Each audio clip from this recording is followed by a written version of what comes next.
What's up, guys? This is Kyle Rose back at you with another video, and today we got more Sonic content. Now, I want to talk to you guys about what Sonic Frontiers will ultimately become and what we hope from the game, because with Sonic Frontiers having a lot of leaked information coming out, we already have leaks of, Ghost Amy, quote unquote, and we have a lot of different things that possibilities that will likely happen with the game.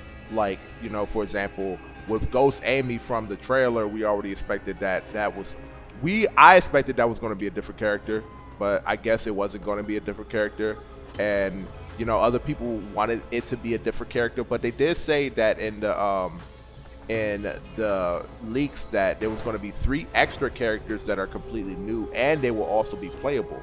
Now, I will be interested in how those characters will be played in the game of Sonic Frontiers, because with the open world aspect, there's a lot of possibilities of them having new abilities. On top of that, them having their own, I highly doubt that they will have their own stage, but if they had their own stages, if you add in individual characters and added their own stages, kind of like how you added modern Sonic, and from what I've heard, they were going to add in the boost formula in certain parts of the level, which to be expected, kind of makes sense, because if you want to keep in the boost formula as well as in conjunction with the adventure formula, that's a really good idea, because it will also please both fans of both the boost gameplay and the adventure formula. Now, do I think Sonic Frontiers is ultimately going to be a good game? I do believe so, and that, like I said before, with a lot of the information that we have of it being open world and stuff like that, open world games has always been, well, not necessarily has always been because it's the first time, but with open world games, I feel like there's so much texture and models and stuff that we can actually look at instead of going through a stage of a boost stage, for example.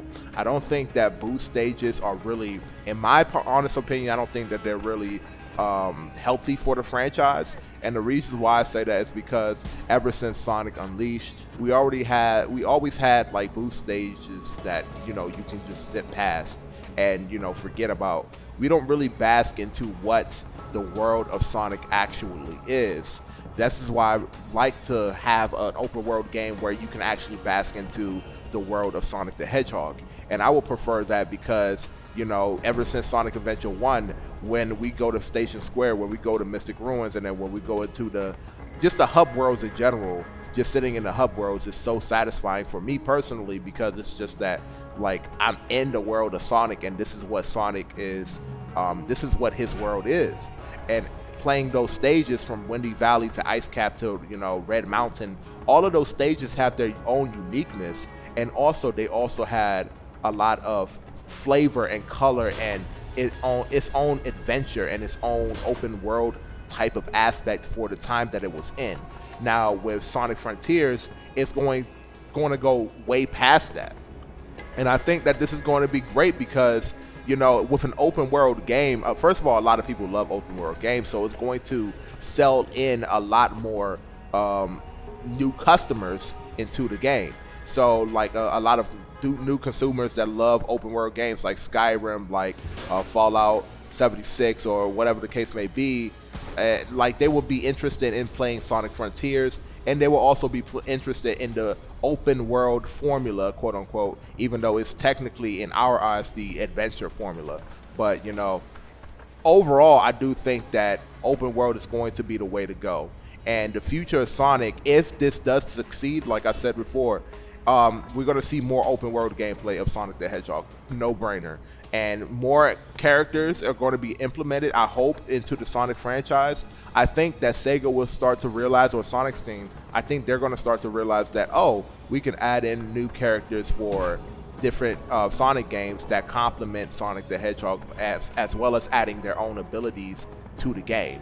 Kind of like how Sonic GT did it, where you had Sonic the Hedgehog that was running through a seemingly open-ended environment, even though it was technically a stage. And then you also had Shadow, and then you had other characters that you could play as Mighty, you could play as Ray, and all of them had their own uniqueness within the same level, while also providing not too much brokenness, but also providing as much flavor as Sonic the Hedgehog did. Because in Sonic GT, Sonic the Hedgehog is extremely fast, and he's extremely, he has drop dash, he has everything that he has in the previous games, and they made him so much faster, the developers, for that. And with Shadow, they gave him his own abilities with chaos control, while also complementing Sonic by being the typical speed character. With Mighty and Ray, they was able to fly. Well, Ray was able to fly, and Mighty was able to do his own, his stomp dash. I don't really like.